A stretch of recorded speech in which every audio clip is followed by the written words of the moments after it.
2024 లేదా 25లో డిగ్రీ లేదా బీటెక్ చదివారా? సాఫ్ట్వేర్ జాబ్ కోసం ఎదురు చూస్తున్నారా? అయితే కోడ్ జ్ఞాన్ 100 డేస్ కోర్సులో చేరండి, జాబ్ సాధించండి.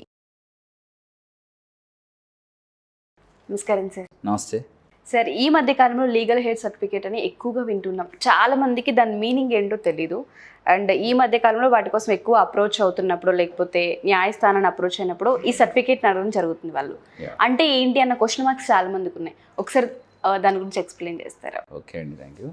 ఇక్కడ లీగల్ హెయిర్ సర్టిఫికేట్ అంటే మనము ఒక ఫాదరు మదర్ ఉన్నారు, వాళ్ళ చిల్డ్రన్ వీళ్ళని మనకు కోర్టుకి కానీ ఒక గవర్నమెంట్ కానీ మనకు ప్రూఫ్స్ లాగా ఒకటి ఉంటుంది అనమాట.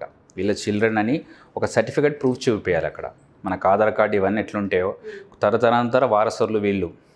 ఇప్పుడు ఫాదర్ ఉన్నారు, ఆయన కాలం చేసిన తర్వాత సన్కి ఆ ప్రాపర్టీ రావాలి. అక్కడ ట్రాన్స్ఫర్ ఆఫ్ ప్రాపర్టీ కానీ లేకపోతే ఇంకో మ్యూటేషన్ కానీ రిజిస్ట్రేషన్స్ కానీ ఇతను legally heir of the properties అని అట్లా ఇంకో కొన్ని లిటిగేషన్ ఉంటాయి.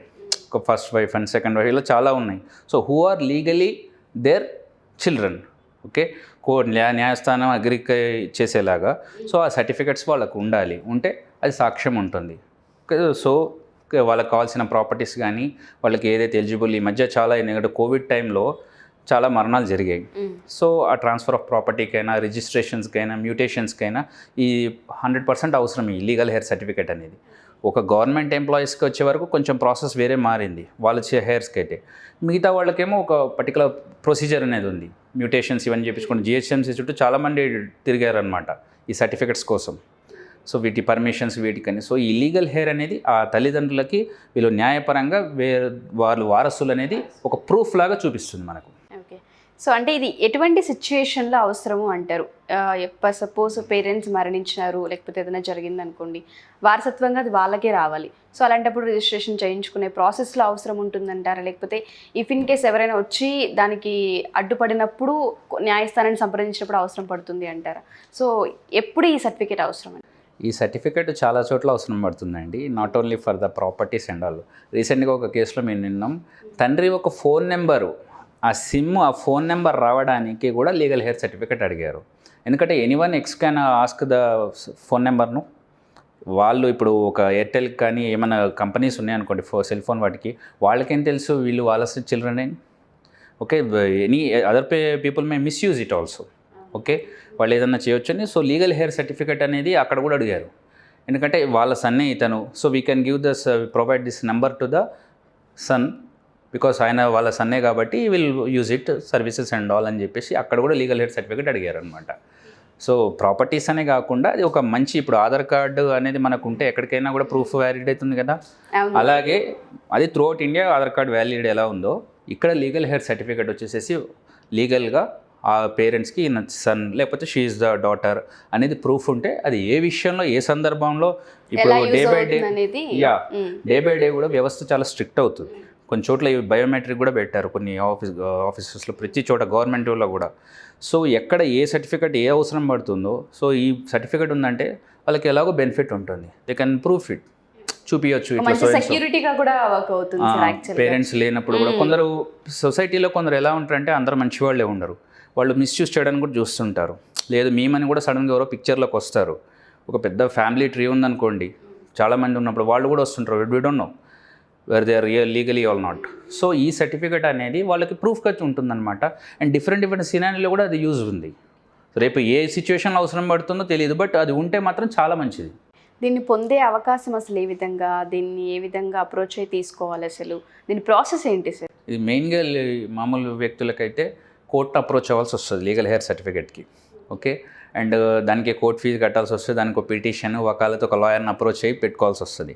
అండ్ వాళ్ళకి ఆ ప్రాపర్టీ ఎంత ఉందో, సపోజ్ ట్రాన్స్ఫర్ ఆఫ్ ప్రాపర్టీకో ఇంకెక్కడైనా ఇది సర్టిఫికేట్ అవసరం పడితే ఆ దానికి కావాల్సిన కోర్ట్ ఫీ కూడా కట్టాలి. ఆ ప్రూఫ్స్ ఉండాలి. ఇప్పుడు మనకు ఆధార్ కార్డు ఉండాలి, వీళ్ళ ఫ్యామిలీ మొత్తం అన్ని ఆధార్ కార్డ్స్ ఉండాలి, ఆ ప్రాపర్టీ డాక్యుమెంట్స్ ఉండాలి, సపోర్టింగ్ డాక్యుమెంట్స్ అంటారు, whatever they are needed అవన్నీ ఉండాలి. కోర్టుకి ఓ ఫీ కట్టుకోవాలి, ఓకే, వకాలా తెపియాలి, అండ్ కోర్టులో they have to fight for it. మళ్ళీ మనకు డిఫెండెంట్ కూడా ఉంటారు, ఎందుకంటే అన్ని సాక్ష్యాలు ఉండాలి. ఇప్పుడు వ్యక్తులు కరెక్ట్గా లీగల్ హెయిర్ అనుకోండి, no issues, but sometimes there will be difference. సడన్గా ఎవరో పిక్చర్కి వచ్చి నేనే లీగల్ హెయిర్ అంటారు, మళ్ళీ ఇందులో మన క్లాస్ 1 హెయిర్ క్లాస్ 2 హెయిర్ అది వేరే ఉంటుంది, బట్ స్టిల్ లీగల్ హెయిర్ ఎవరు దానికి కరెక్ట్ సాక్ష్యాలతో ప్రూఫ్ తోటి కోర్టు ముందు సబ్మిట్ చేస్తే అప్పుడు మనకి లీగల్ హెయిర్ వస్తుంది. But they have to approach in general they have to approach the court for legal heir certificate. But suppose ఇవి ఎపిసోడ్స్ చూసిన తర్వాత దీని గురించి ఆల్రెడీ నాలెడ్జ్ ఉన్న వాళ్ళు అన్నీ బాగున్నప్పుడు అంటే ఓకే ఇది మనకి ఫర్దర్గా ఏ విధంగానైనా యూజ్ అవ్వచ్చు. కొంతమంది అబ్రోడ్స్ వెళ్తూ ఉంటారు పిల్లలు, పేరెంట్స్ ఇక్కడ ఇండియాలో సెటిల్ అయిపోతుంటారు. అలాంటి వాళ్ళు కూడా ముందుగానే జాగ్రత్త తీసుకొని ఇది చేయించుకోవచ్చు అంటారు. చేసుకోవచ్చు. వాళ్ళు అక్కడికి వెళ్ళిన ఇప్పుడు మనకు ఒక కాన్సెప్ట్ ఉంది డ్యూయల్ సిటిజన్షిప్ అని. ఓకే, అక్కడ అమెరికాలో కావాల్సినప్పుడు లీగల్ హెయిర్ సర్టిఫికేట్ అంటే అక్కడ చట్టానికి పట్టుకుని ఉంటుంది. అక్కడ కాన్స్టిట్యూషన్ వేరు, మనది వేరు. మనది కాన్స్టిట్యూషన్ ఇన్స్పైర్ అయ్యారు వేరే కంట్రీస్ నుంచి, బట్ మన కాన్స్టిట్యూషన్ పరంగా ఏముంది, మన కోర్ట్ ప్రొసీజర్ ఏంది, స్టెప్ బై స్టెప్ దానికి అనుకూలంగా వెళ్ళి వీళ్ళు తీసుకొని వస్తే వ్యాలిడిటీ ఉంటుంది. ఓకే, వాళ్ళు ముందే అప్లై చేసుకోవచ్చు, దానికి నో ఇష్యూస్. అక్కడ కావాలంటే అక్కడ ఒకసారి కాన్స్టిట్యూషన్, అక్కడ లీగల్ అడ్వైజర్స్ని, అక్కడ లాయర్స్ని ఒకసారి అప్రోచ్ అవ్వాల్సి వస్తుంది. ఈ చాలా ట్రెండింగ్లో ఉన్నది ఈ క్వశ్చన్ కూడా మీరు అడిగింది కూడా. ఎందుకంటే చాలామంది అక్కడికి వెళ్ళారు, గ్రీన్ కార్డు సిటిజన్షిప్ అది ఉంది, మరి అక్కడ పేరెంట్స్ ఇక్కడ ఉన్నారు, పేరెంట్స్ ఇక్కడ ఉన్నప్పుడు ఎలా? సో ఇంకోటి ఏంటంటే ఉన్న ప్రొసీజర్లో అప్పుడప్పుడు కొన్ని అమెండ్మెంట్స్ లాగా జరుగుతుంటాయి. ఎప్పటికప్పుడు వాళ్ళు అప్రోచ్ అవ్వాలన్నమాట. ఏదైనా అప్డేటెడ్ వర్జన్ ఉందా, ఇంతకుముందు పలానా కొన్ని సర్టిఫికేట్స్ అవసరం లేదు, but they are asking like that. ఇప్పుడు ఒక ఇంటర్నెట్ షాప్కి వెళ్తే ఒకప్పుడు ఫోన్ నెంబర్ అడిగేవారు కాదు, ఫర్ సేఫ్టీ కోసం they are taking like this. So ఏంటి ప్రొసీజర్లో ఏమైనా మార్పు వచ్చింది అనేది అక్కడ ఉన్న లీగల్ అడ్వైజర్స్ని అడిగితే బెస్ట్గా వాళ్ళకి చెప్తారనమాట. ఇక్కడ మన కంట్రీలో అయితే లీగల్ హెయిర్ సర్టిఫికేట్కి definitely they have to approach the court, they have to pay petition, they have to pay the court fee, అన్ని సపోర్టింగ్ డాక్యుమెంట్స్ ఉండాలి, and the lawyer has to give a vakalat and they have to fight in the court and they have to produce it to the client. So legal heir certificate అంటే యాక్చువల్గా అంతకుముందు అంతగా తెలియదు, ఈ మధ్యకాలంలో ఎక్కువగా వింటున్నాం. ఇది ఒక సెక్యూరిటీ పర్పస్ కూడా చాలా బాగా యూజ్ అవుతుంది. అండ్ చాలామందికి దీని ప్రాసెస్ కానీ ఏ విధంగా అప్రోచ్ అవ్వాలి, అసలు ఎక్కడ పొందాలి, దీన్ని పొందడం వల్ల మాకు ఏ విధంగా ఉపయోగపడుతుందని తెలీదు.